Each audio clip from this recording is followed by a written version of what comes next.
Donc nous allons voir ce qui concerne les nations, comment Dieu juge les nations, quelle est sa volonté pour les nations du coup, et le rôle de l'Église dans tout cela par rapport aux nations. Lisons. Les nations qui sont en train de se rebeller à Dieu, qui sont en train d'introduire et qui ont introduit des lois qui sont contraires à Dieu. Si l'Église ne se lève pas pour vous ramener à la repentance, et si vous ne voulez pas vous repentir, vous allez être détruits, vos systèmes vont être détruits, vous n'allez pas pouvoir gagner cette guerre-là. L'homme est toujours séduit à penser qu'il peut faire mieux. Depuis Adam et Ève, le diable vient et il séduit les hommes à croire qu'il peut faire mieux que Dieu. Oh, vous serez comme Dieu. Vous aurez la même intelligence. Vous pourrez faire vos propres systèmes. Vous pouvez créer votre propre manière. Vous pouvez faire mieux. Le diable vient et dit, oui, Dieu ne veut pas tout vous montrer.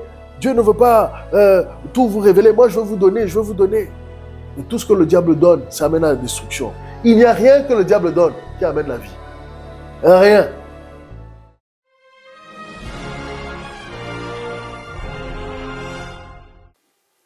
Bonjour à tous et aussi bonjour à ceux qui nous suivent en ligne.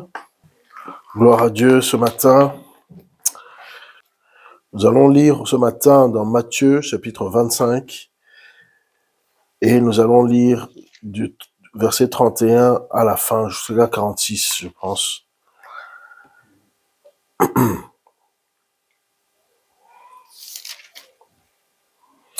Ça concerne le jugement des nations.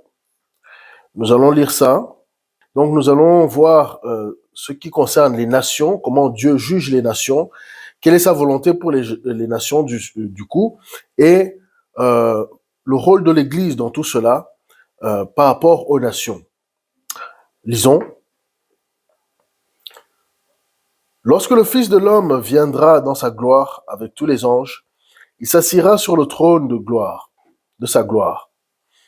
Toutes les nations seront assemblées devant lui.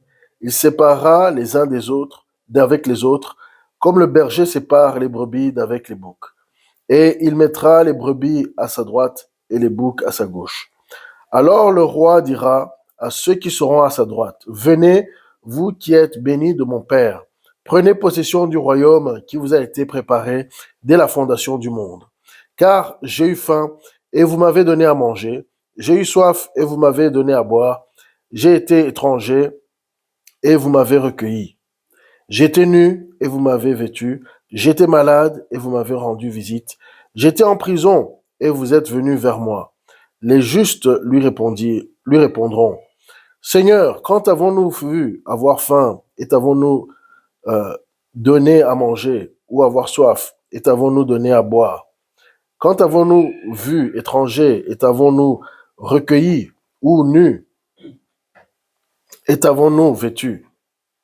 Quand avons-nous vu malade ou en prison et sommes-nous allés vers toi? » Et le roi leur répondra, « Je vous le dis en vérité, toutes les fois que vous avez fait ces choses à l'un de ces plus petits de mes frères, c'est à moi que vous les avez faites. » Ensuite il dira à ceux qui seront à sa gauche, « Retirez-vous de moi, maudits, allez dans le feu éternel qui a été préparé pour le diable et pour ses anges, car j'ai eu faim et vous ne m'avez pas donné à manger, j'ai eu soif et vous ne m'avez pas donné à boire, j'étais étranger et vous ne m'avez pas recueilli, j'étais nu et vous ne m'avez pas vêtu, j'étais malade et en prison et vous ne m'avez pas rendu visite. » Ils répondront aussi, « Seigneur, quand avons-nous vu ayant faim ou ayant soif ou étranger ou nu ou malade ou en prison et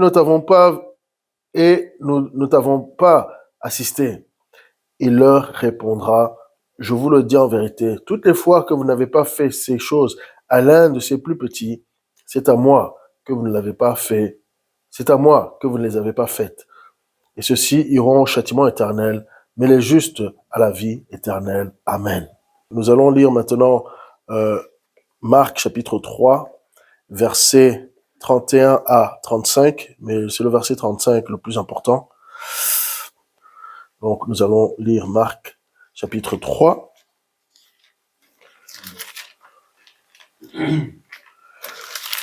versets 31 à 35.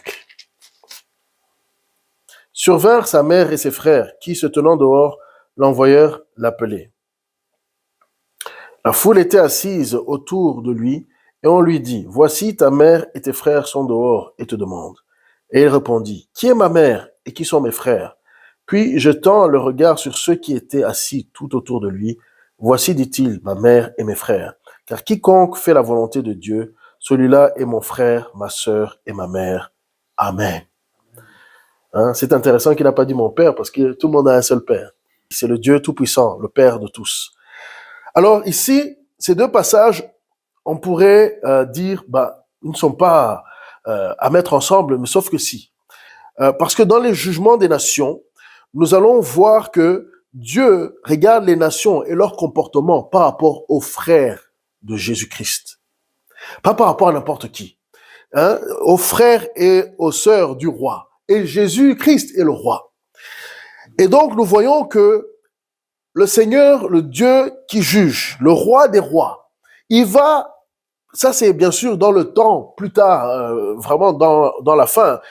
Donc, ça sera le temps de la fin lorsque Dieu va rassembler toutes les nations et va commencer à les juger et les séparer. Et qu'est-ce qui va se passer? Il va regarder le comportement des nations par rapport aux frères et aux sœurs de Jésus-Christ. Dieu juge en suivant un certain standard. Il ne va pas juger juste n'importe comment. Dieu se réserve le standard qu'il juge. Parce que c'est lui le juge ultime. C'est lui qui a créé le monde. Et c'est lui qui va juger le monde. Et c'est remarquable de voir comment Dieu a choisi le comportement vis-à-vis un groupe particulier.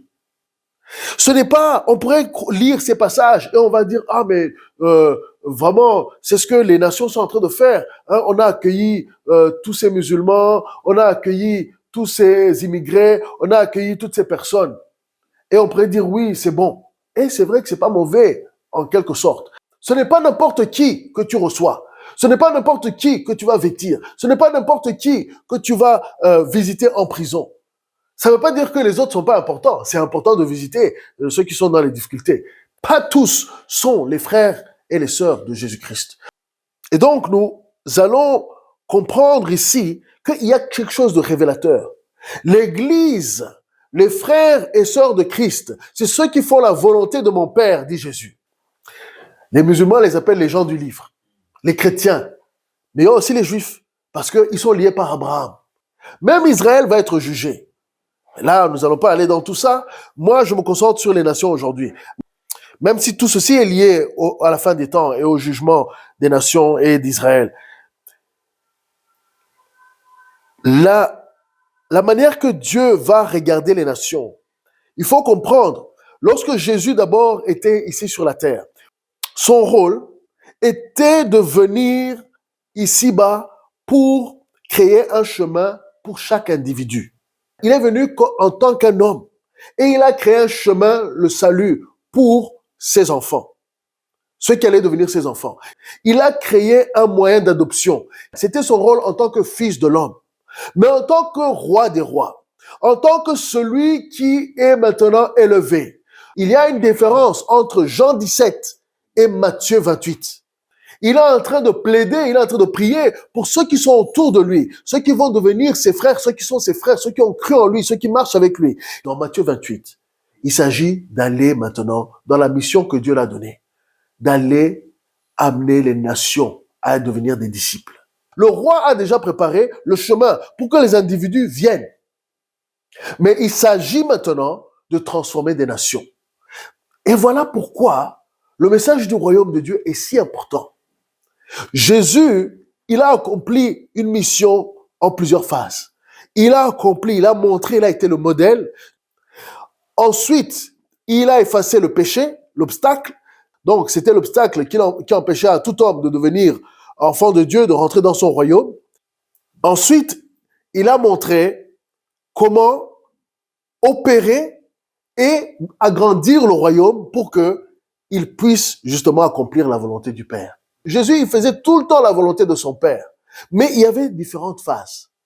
Il a d'abord grandi, il est rentré dans le ministère, il est mort, il est ressuscité et il est glorifié et maintenant il instruit pendant 40 jours les disciples. Et c'est comme ça qu'à la conclusion de toute chose, lorsqu'il est déjà ressuscité, lorsqu'il va maintenant monter, il parle des nations. Les mêmes nations que Dieu a créées.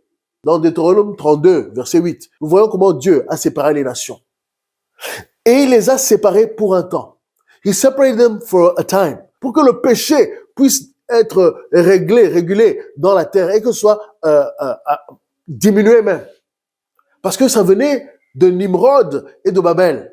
Ils sont rebellés contre Dieu et ils péchaient grandement. Donc, l'histoire des nations est importante. Mais nous voyons comment Dieu va les juger ici. Nous voyons qui est l'objet de l'affection de Dieu.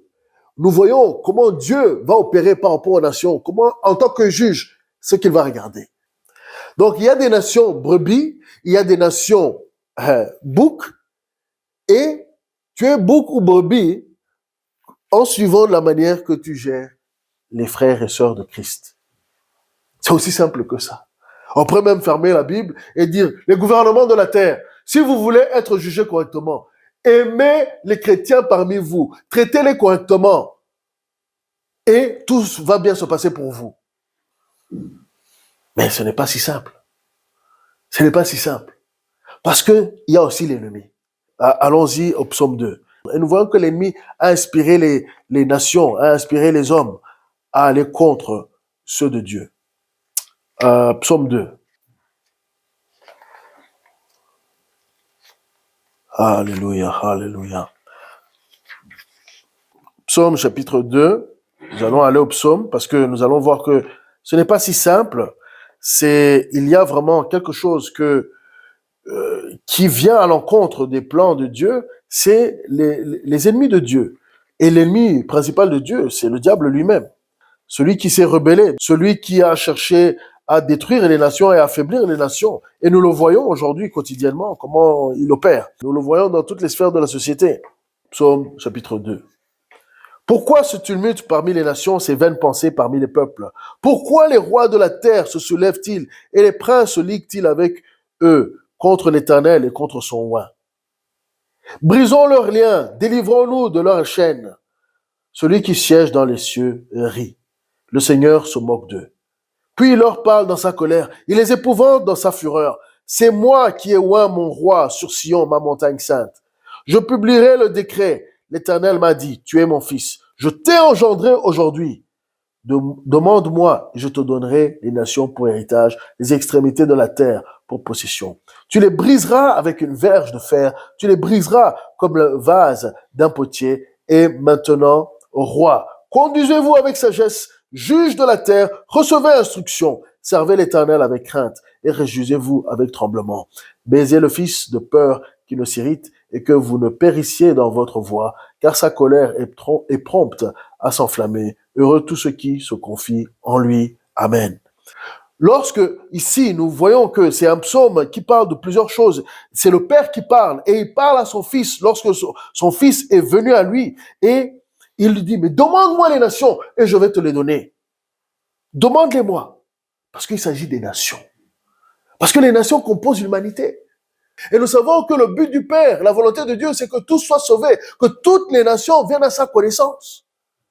Voilà pourquoi nous sommes là en tant qu'Église. Nous ne sommes pas ici pour nous-mêmes. Nous n'avons pas été sauvés pour nous-mêmes. Nous ne devons pas nous regarder et nous dire nous attendons l'enlèvement.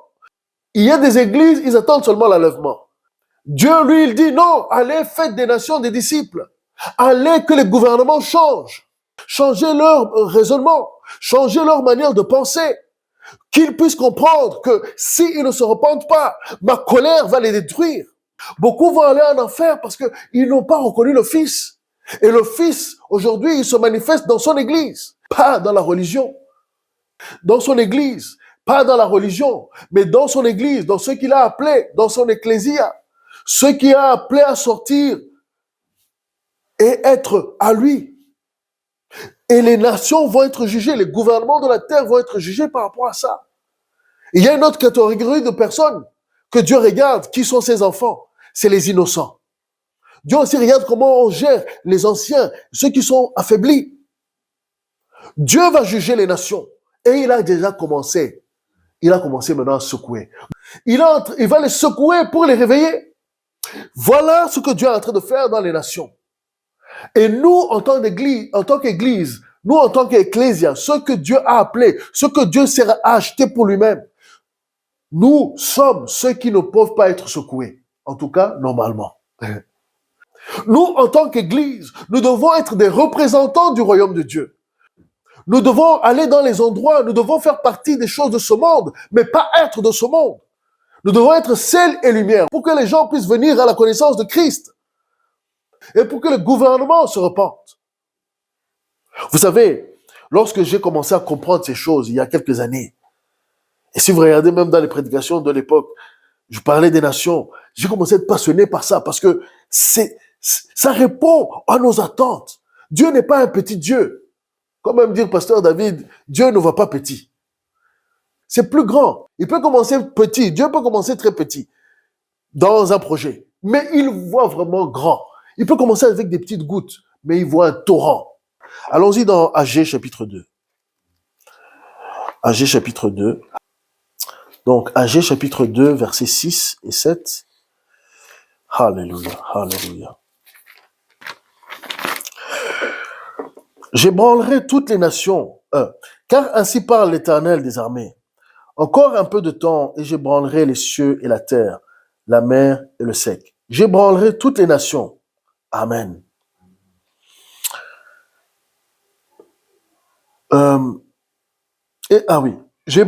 J'ébranlerai toutes les nations, les trésors de toutes les nations viendront, et je remplirai de gloire cette maison, dit l'Éternel des armées. Amen. Quand je vois les gouvernements, les guerres, les rumeurs de guerre, les gouvernements qui sont en train de faillir, on change de gouvernement une fois, deux fois, trois fois, ça ne marche toujours pas. On voit des peuples qui sont en train de se plaindre, des peuples qui sont fatigués, des gens qui se plaignent, qui disent, mais jusqu'à quand? Malheureusement, ceux qui n'ont pas l'espoir, ils vont même jusqu'au suicide. Mais nous qui avons la parole de Dieu, Dieu permet ceci afin que les nations soient secouées, pour que des nations viennent les choses précieuses, pour que les choses précieuses viennent des nations. Dieu veut remplir sa maison de son peuple, mais il veut aussi transformer ces nations et il veut que les trésors des nations soient mis en évidence, mais il ne veut pas le faire avec n'importe qui. Les nations qui ont voulu faire de leur propre voie, leur propre manière, elles sont en train de faillir. Regardez les gouvernements en Europe. L'Europe qui a choisi le socialisme. L'Europe qui a choisi de ne pas travailler avec Dieu. L'Europe qui a choisi de faire sa propre manière.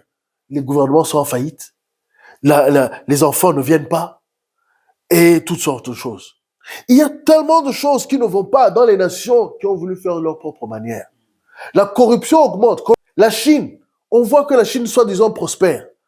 Oui, ils prospèrent matériellement parce que ils arrivent à rendre service à beaucoup de nations. Mais en même temps, la Chine est en détresse. Ils veulent prendre possession du monde parce qu'en prenant possession du monde, ils pensent qu'ils vont résoudre leurs problèmes. Mais leur problème, il est lié à leurs croyances. Ils gaspillent énormément. Ils font de la surproduction et ils produisent dans un mauvais sens. Ils n'ont pas la sagesse de Dieu et ils veulent prendre le dessus par la force. Ils préparent les guerres. Ils sont en train de se préparer. Dieu peut les utiliser, certes, pour corriger d'autres nations. Mais eux-mêmes, ils sont dans un problème. C'est comme Babylone de l'époque. Babylone de l'époque a été puissant, mais ils n'avaient pas complètement tout ce qu'ils avaient besoin. Ils étaient devenus tyranniques. Dieu les a utilisés pour châtier Israël, mais Babylone a été détruite. Nous pouvons lire ça dans Ésaïe 25. Et d'ailleurs, ça c'est un message pour tous les tyrans et les tyrans en puissance, ceux qui veulent devenir des tyrans. Ici en Europe, il y en a qui veulent devenir des tyrans. Tous les tyrans, un message est simple pour vous. Vous allez tomber. C'est aussi simple que ça.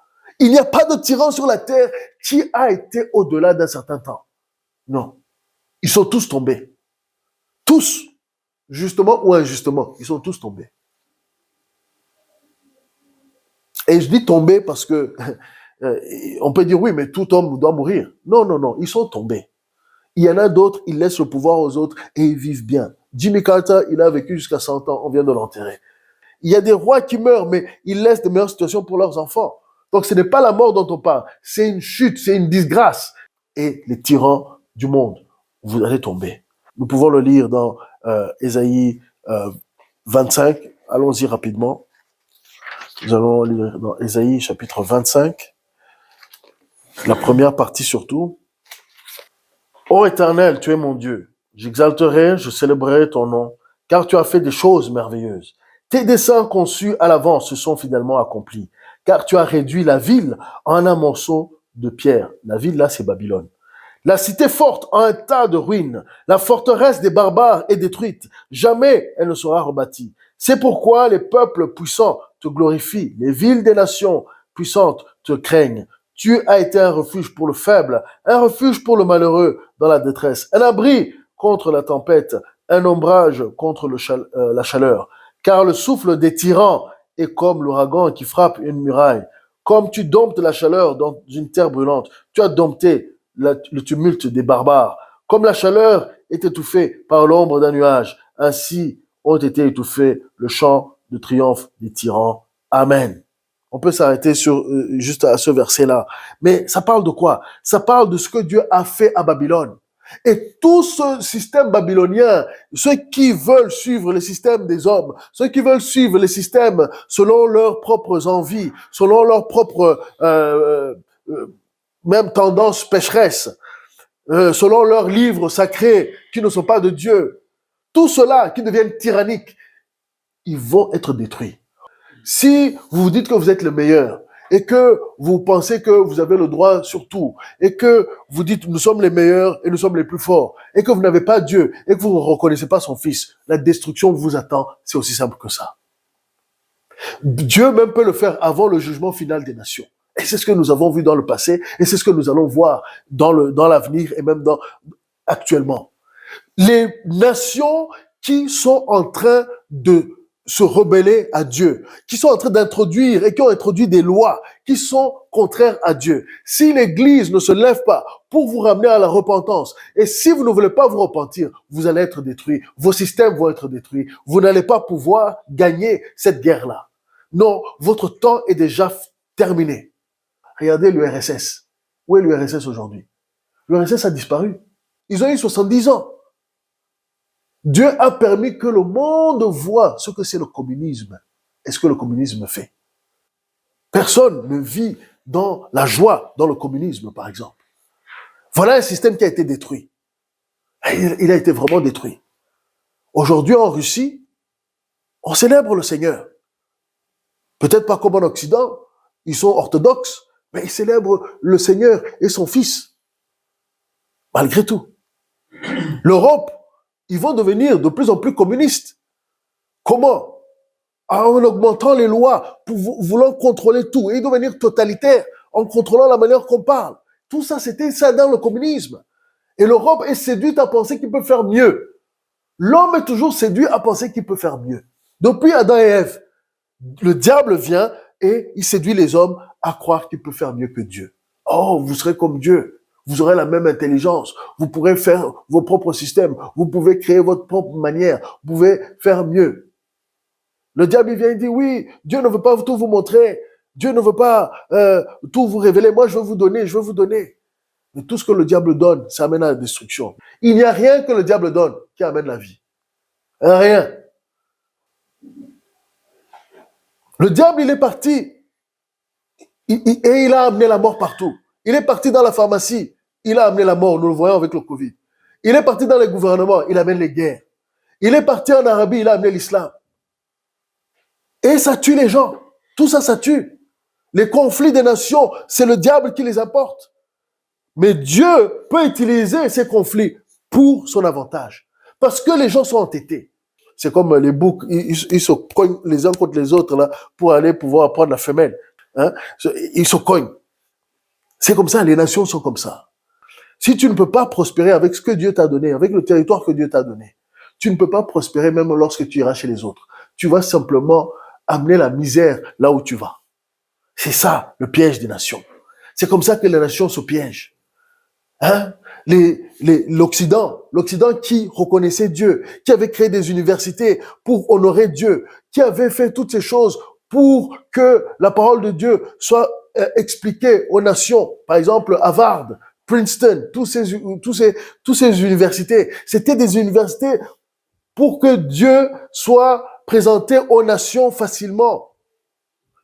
Mais l'ennemi aussi, il est parti là-bas. Il a corrompu et maintenant, ils se battent contre les choses de Dieu là-bas. Nous devons devenir inébranlables face à l'ennemi. Dieu peut permettre à l'ennemi d'aller partout pour secouer les choses. Mais l'ennemi, lui aussi, il veut prendre et créer son propre système. Les lois LGBT qui viennent dans les nations sont là pour corrompre les nations. C'est satanique. Mais Dieu veut restaurer les nations. Dieu veut qu'ils aient l'occasion de dire oui à lui. Voilà pourquoi il met en place des hommes, des Cyrus. Voilà pourquoi Dieu, il met en place des Cyrus, pour que les nations, les peuples puissent avoir un peu de lumière et puissent voir la différence entre la lumière et les ténèbres. Cyrus, c'est ce qu'il a fait. Il a permis que le temple soit restauré. Il a permis que Jérusalem et que même il y ait la reconstruction. Donc, et c'est ça qui se passe avec Trump, ou bien Bukele en El Salvador, ou bien Milei en Argentine, et d'autres encore. Aujourd'hui, les indépendants sont en train d'arriver. Voilà ce qui se passe avec Viktor Orban là-bas, dans les pays de l'Est là. En Pologne, en Hongrie, ils ne veulent pas de leur truc LGBT. Ils ne veulent pas de ces faussetés. Ils ne veulent pas de ces choses-là. Même Poutine, ils reconnaissent Dieu. Ils ont des musulmans en Russie. Ils ne les oppriment pas. Ou quoi? Mais l'islam, moi je suis pas d'accord avec. Le Coran, je suis pas d'accord avec. C'est pas de Dieu. Ce n'est pas comme eux, ils pensent que c'est l'accomplissement de tout ce que la Bible dit. Non, non. C'est l'ennemi qui amène une corruption. Et d'ailleurs, en Angleterre, nous voyons ce que ça est en train d'apporter. Et il y a la pédophilie. Dans l'islam, il y a la pédophilie. Dans l'islam, tu as le droit de marier un enfant de 9 ans. Tu peux te marier. Dès qu'elle a ses règles, tu peux la marier. C'est ce que l'islam dit. Et voilà. Le problème là, c'est que maintenant, voilà, tous ces viols qui se passent en Angleterre avec ces gangs musulmans, pourquoi on les amène pas en justice? C'est parce que certains qui sont là-bas au pouvoir, eux-mêmes, c'est des pédophiles. Et d'ailleurs, on les attrape. Il y en a quantité sur quantité qui sont pédophiles. Dieu va détruire ces systèmes. Dieu est en train de les exposer. Le dévoilement, l'apocalypse, le dévoilement. Dieu révèle ce que les nations ont fait aux innocents. Et maintenant, il va commencer à les juger. Sodome et Gomorrhe, il faut penser que Sodome et Gomorrhe, ils étaient très pervers. La Bible ne dit pas tout sur Sodome et Gomorrhe, mais Sodome et Gomorrhe étaient pervers. Donc, ils étaient pervers, ils étaient meurtriers, ils étaient homosexuels, agressifs. Parce qu'il y a au moins les homosexuels, il y a de toutes catégories, mais il y en a qui sont trop agressifs. Dieu peut utiliser aujourd'hui les bombes. Il peut amener une nation à envoyer le soufre et le feu avec la technologie d'aujourd'hui. Et on va se demander, mais qu'est-ce qui se passe? Non. Dieu veut effacer ce péché. Il veut que les gens se repentent et qu'ils sortent de ça, ou alors qu'ils soient détruits, parce qu'il en a marre. Dieu ne veut pas voir ces choses. Dieu ne veut pas voir ces choses. Il veut donner l'occasion aux nations d'être changées. Donc je veux faire un appel aux gens ici en Europe, ici en Belgique. La Belgique n'a pas encore de gouvernement. Qu'est-ce qu'on veut voir? What do we want to see? Est-ce qu'on veut un gouvernement qui va continuer à amener la perversion, à permettre la perversion? Est-ce que nous voulons que Dieu envoie le soufre et les boules de feu sur cette nation? Is that what we want? Est-ce que c'est ça que nous voulons? Est-ce que c'est ça que nous voulons? Is that what we want? Je ne pense pas. I don't think that's what we want. Je pense que nous voulons la paix. Je pense que nous voulons que nos enfants grandissent correctement. Je pense que nous voulons que nous puissions marier nos enfants et qu'ils vivent correctement. Nous voulons une vie qui est sainte et pure. Nous voulons cette liberté de parler, d'exposer le mal lorsqu'il a été exposé, et l'enlever aussi, enlever le mal. Nous avons besoin d'enlever le mal. Nous voulons toutes ces choses. C'est à nous de choisir. Peuple de Dieu, et vous aussi qui aimez la vérité, nous avons besoin de prier pour un gouvernement qui est saint, qui, ou du moins, défend les valeurs saintes. Sinon, la destruction vient. Peut-être pas tout de suite, mais elle va venir. Nous ne pouvons pas continuer à remplir la coupe de colère et penser qu'un jour la colère ne va pas tomber sur le pays. Notre rôle, c'est de dire, choisis la vie, choisis Dieu et son oint, Jésus-Christ.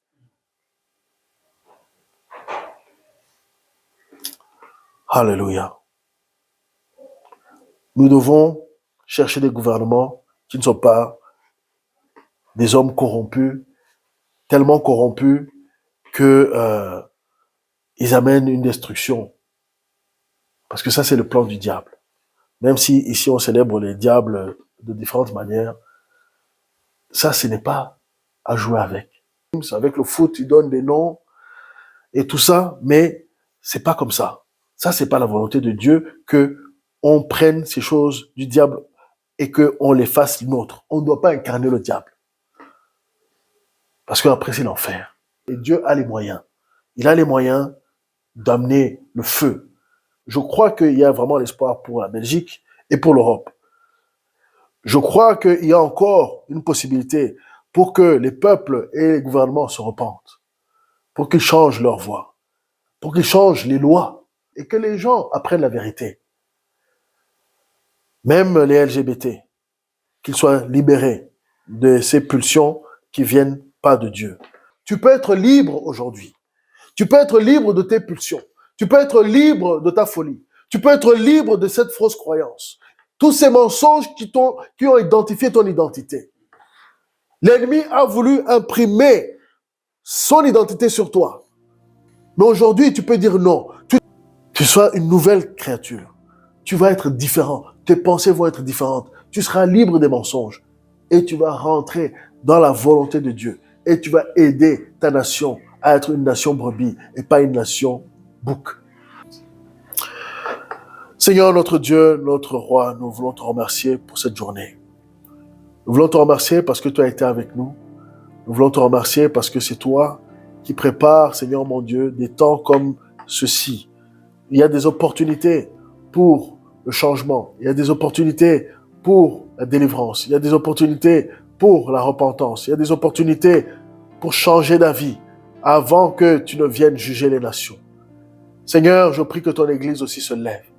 Je prie que, Seigneur, ton Église comprenne son rôle de venir et de proposer aux nations, au gouvernement même, de changer leur voie, de changer leur manière de faire et d'être transformés.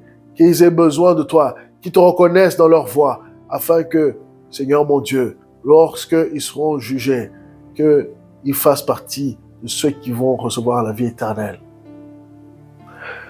Seigneur, je prie pour toute personne qui a été impressionnée par le diable, qui a été séduit par des voies démoniaques, qui l'ont séduit dans un style de vie qui n'est pas de toi. Que ce soit les LGBT, que ce soit d'autres, des criminels, que ce soit toutes sortes de choses. Ils ont été séduits par des mensonges, pensant qu'ils peuvent s'enrichir s'ils font ceci ou cela. Pensant qu'ils peuvent avoir l'amour s'ils font ceci ou cela. Seigneur, je prie pour ces personnes qui veulent te connaître, qui veulent changer, qui veulent venir à toi, que tu les transformes, que tu, Seigneur mon Dieu, les remplisses de ton esprit et qu'ils retrouvent l'identité originale que tu as prévue pour eux.